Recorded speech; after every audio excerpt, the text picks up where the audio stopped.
Hello friends, எல்லாருக்கும் வணக்கம். Welcome to my channel. உங்களுக்கு கார்டனிங் பண்ண ரொம்ப பிடிக்குமா? செடிகள், பூச்செடிகள், காய்கறி செடிகள் எல்லாம் வளர்க்க பிடிக்கும் அப்படின்னா நம்ம சேனலை ஃபாலோ பண்ணிக்கோங்க.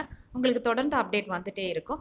இன்றைக்கி இந்த வீடியோ பதிவில் நம்ம கார்டனில் தேவையில்லாத பூச்சிகள், அதுவும் கம்பளி பூச்சி வந்துட்டால் எப்படிலாம் போக்குறது, அதே சமயம் எப்படி இருக்கும் அப்படின்றது தான் இந்த வீடியோவில் பார்க்க போகிறோம்.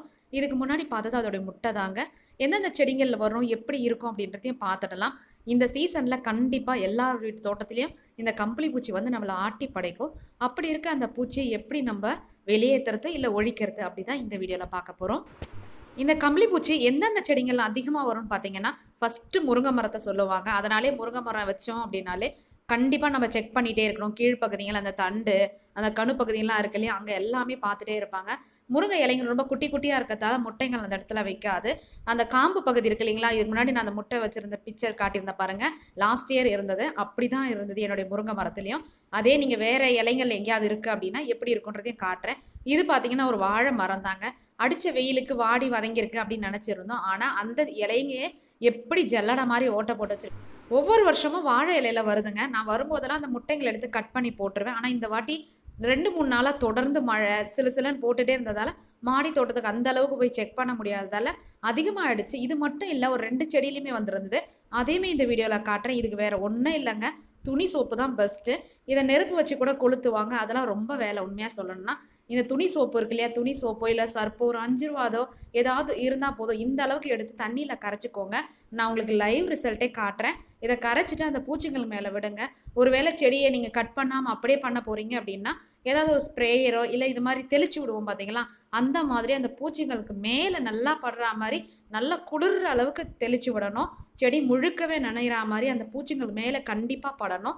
அப்போ பட்டால் மட்டும்தான் அந்த பூச்சிகள் ஒழிஞ்சு போகும். அந்த மாதிரி செய்யுங்க. நான் வாழை இலை இருக்கு இல்லையா, அதை கட் பண்ணி எடுத்துட்டேன். கிட்டத்தட்ட இந்த வாழை இலையில் ஒரு 100 பூச்சிகளுக்கு மேலே இருந்தது.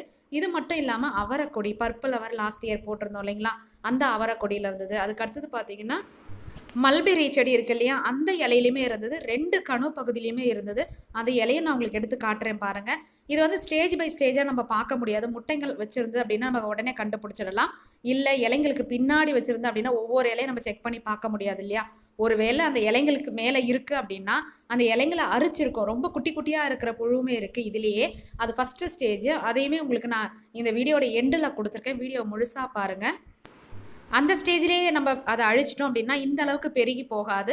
அந்த மாதிரி நீங்கள் கிளியர் பண்ணிடலாம். ஒரு வேளை இல்லை ரெகுலராக நீங்கள் நீம் ஆயில் ஸ்ப்ரே பண்ணுறீங்க, வேறு ஏதாவது பெஸ்டிசைட் கொடுக்குறீங்க அப்படின்னா கூட இலைங்களுக்கு கீழ்ப்பகுதியில் முக்கியமாக கொடுக்கணும். இலைக்கு மேலே மட்டும் கொடுக்கறது இல்லாமல் கீழ்ப்பகுதியில் கொடுக்கணும். இந்த வாழை இலையிலே இவ்வளோ பூச்சி தாக்குதல் இருக்கு இல்லைங்களா, இதை தான் நம்ம சாப்பிட்றோம். அப்போ எதில் எவ்வளோ மருந்து அடிப்பாங்கன்னு தெரியல. உண்மையாகவே நான் என்னுடைய கார்டனில் இருக்க வாழை மரத்தில் லாஸ்ட் இயரும் சரி அதுக்கு முந்தின வருஷமும் ஒவ்வொரு வருஷமும் நான் பார்க்குறதுண்டு.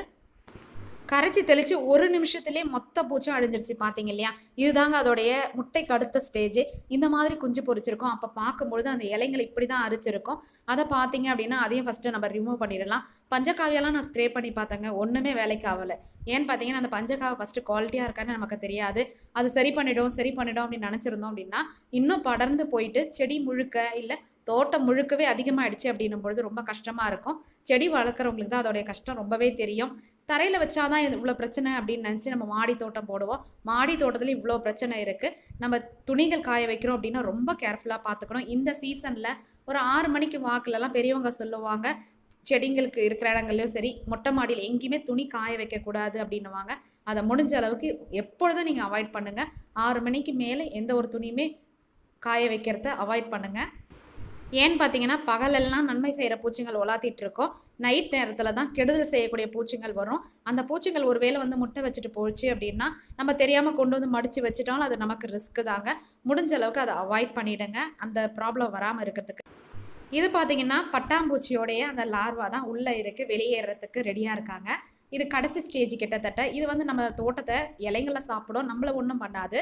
ஆனால் இந்த கம்பளி பூச்சி நம்ம ஸ்கின்ல பட்டுது அப்படின்னா எவ்வளோ இச்சிங் கொடுக்கும், எவ்வளோ அலர்ஜி இருக்கும் அப்படின்றது நமக்கு தெரியும். அதை அனுபவிச்சவங்களுக்கு அதோடைய அருமை ரொம்பவே தெரியும். கஷ்டம், ரொம்ப ரொம்ப கஷ்டங்க. இந்த பூச்சியை விரட்டுறதுக்கு சோப்பு தூள் ரொம்ப அளவாக எடுக்கணுமா, தண்ணி எவ்வளோ எடுக்கணும் அப்படிலாம் கிடையாதுங்க. சோப்பு நல்லா நுரைச்சி வர அளவுக்கு எடுத்து நல்லா திக்காகவே அடித்து விடுங்க. செடிக்கு எந்த பாதிப்பும் வராது, மண்ணில் பட்டாலும் எதுவும் வராது. அதுக்கடுத்து நீங்கள் அது போனதுக்கப்புறம் நார்மலாக தண்ணி போட்டு கூட கிளியர் பண்ணிடலாம். செடிங்களுக்கு மேலே அவரைக்கொடி, அதையும் நான் உங்களுக்கு இந்த வீடியோவில் காட்டுறேன். எவ்வளோ வந்திருக்குன்னு பாருங்கள். இப்போ தொடர்ந்து மழை டைம் வேறு ஸ்டார்ட் ஆயிடுச்சுங்களா, காற்று மழை எதுவுமே ஆகாது. அடிக்கிற காற்றுக்கு எல்லாம் கீழே கொட்டி போய் மற்ற செடிங்கள்லாம் பரவிட்டு எல்லா செடிங்களும் வர ஆரம்பிச்சிடும். ஆரம்பத்திலே பார்க்கும்போது இதை கண்ட்ரோல் பண்ணிடுங்க. சோப்பு தண்ணி இருக்கிறதுல ரொம்ப ரொம்ப பெஸ்ட்டு. வேறு என்ன பண்ணுவாங்கன்னு பார்த்தீங்கன்னா, நெருப்பு இருக்கு இல்லையா, பந்தம் மாதிரி சூடு பண்ணிவிட்டு அதை வச்சு நெருப்பு சுடுவாங்க. அது உங்களால் முடியலன்னு பொழுது இந்த சோப்பு தண்ணி ரொம்ப பெஸ்ட்டு. வேறு ஒன்று பார்த்தீங்கன்னா பெருங்காய கரைசல். அதுக்கு காட்டிலும் இந்த சோப்பு தண்ணி தாங்க. சோப்பு கரைசலோ இல்லை சர்ப்பு பவுடர் இருக்கு இல்லைங்களா, அது இந்த அளவுக்கு எடுத்தாலே போதும். நல்லா ஒரு பக்கெட் தண்ணி அளவில் நல்லா கலந்துட்டு மேலே எல்லா பகுதியிலையும் ஸ்ப்ரே பண்ணுற மாதிரி அடிச்சு விடுங்க. இருக்கிறதுல இதுதான் பெஸ்ட்டு ஆப்ஷன்.